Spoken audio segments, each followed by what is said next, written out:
Happy Black History Month. Happy Black History Month. Y'all know who that is? Who's that? James Baldwin. That's right, you're right. I was 6 today, James Baldwin died in 1596 when Tupac's mother cried. Turned 20 in 2001 when Bush lied, and today in a world where black lives still don't matter. I'm way past 39. But I digress and rewind as I position my birth against and alongside several prominent figures and events across time, thus cataloging and commenting on the context each text provides, until I reach back and find the jewels popping in history far too long from the lies. And then I'm done. The year was 1981. But before I tell you when I'm from and what I missed, follow me as the timeline shifts to 1862. 3 years before the Civil War was over, 4 years overdue, which was only 121 years before I turned 2. Yet that's the year Ida B. Wells Barnett was born. Born to rebel and fight for those caught in the net, the Jim Crow set. Or should I say noose? Highlighting contradictions left over after the North and South called their truce. Only to let loose new forms of discrimination, hatred, and abuse. But what if payback wasn't payment? And what if America's history wasn't just foul, but flagrant? And our genius was established in greatness, not new, novel, or nascent? And what if I told you we were capable of more than just trying to educate our local neighborhood racists? What if Black History Month covered more than just the basics? Reruns of your favorite male-dominated faces, holding hands, singing amazing graces.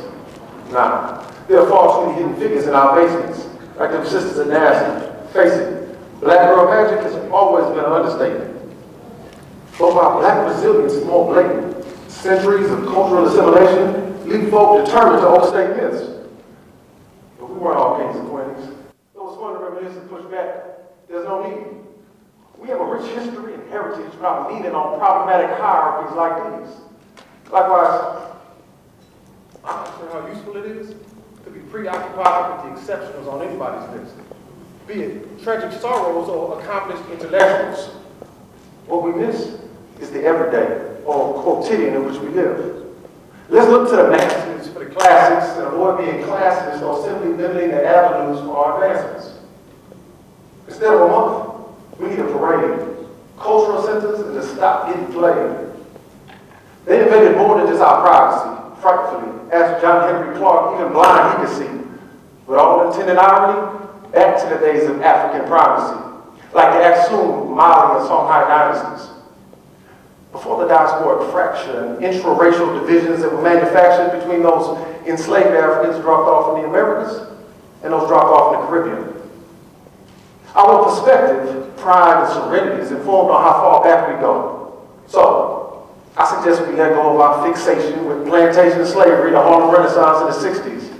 And I mean quickly. Drinking from a stagnant well will do little more than make us sickly. Let's celebrate more than just one segment. Perhaps the present. Learn from the past and show reverence, but then let our brilliance flow swiftly into a future that's not tied to torment. Like, I was a 9th grader when I fell in love with Jada. Pinky, or should I say Peaches? You know, it's a low down dirty shame. She was chasing after Keenan. Then, set it off into Tifa. In Jason's lyric, she gave black love new meaning. He even showed up on a different world for a few seasons with Whitney and Dwayne. I know it's random, but this too is black history is all I'm saying. And then there was Deja or Tyra Banks with ORFs and higher learning. Man, I owe John Singleton many thanks. He had me want to read more, run track, go to college, think about race, and well, marry Tyra Banks. I was a sophomore in high school, about to get expelled another time or two, yet Lawrence Fishburne was so cool, he had me feeling like being a professor was the thing to do. And I was in the 6th grade with no clue. Before I realized Jordy couldn't contain that brother from Reading Rainbow, the same person. It's true. And when I watched The Wiz, I didn't want Dorothy to go behind that curtain. I told her to mind her biz. Leave Richard Pryor alone. Stop flirting. Get your dog, click your heels, and let that man finish working. But that's just me. See, probably. See, I'm the type of cat that wanted Mr. Tito whoop on Rocky. And don't let me put on a leather jacket. I swore I was Shaft and Richard Roundtree. Sure enough, the younger me thought he was real tough. A bona fide Bruce Leroy. Now, right or wrong, them blaxploitation films brought me all kinds of joy. So did House Party, The Fresh Prince, and Living Color and Martin, just to name a few. Unfortunately, losing Prince, Left Eye, Alita, and Whitney had me feeling 50 Shades of Blue. Not to mention Nipsey, then Morrison, and now Kobe. I'm sick. I mean, ill. I ate the Fuji's without Lauryn Hill, Netflix with no chills, Six Flags with no thrills, a wedding with no frills, even worse. A barbecue with no grills. You really want to know what's Black history to me? Stuff like when Nas had that beef with Jay-Z. Chappelle took off overseas, the first 2 seasons of Boondocks, anything Morgan Freeman has ever said, and Michael Vick being free. Now the list is not for everybody. I can see, maybe just my cup of tea. That much I agree. But hopefully, my point was received. Our limited conceptions of Black History Month leaves me grieved. Why not let's have fun with it? Wouldn't that be okay? Expanding our perception is key. I wrote this listening to Janelle Monáe. Or was it Stevie?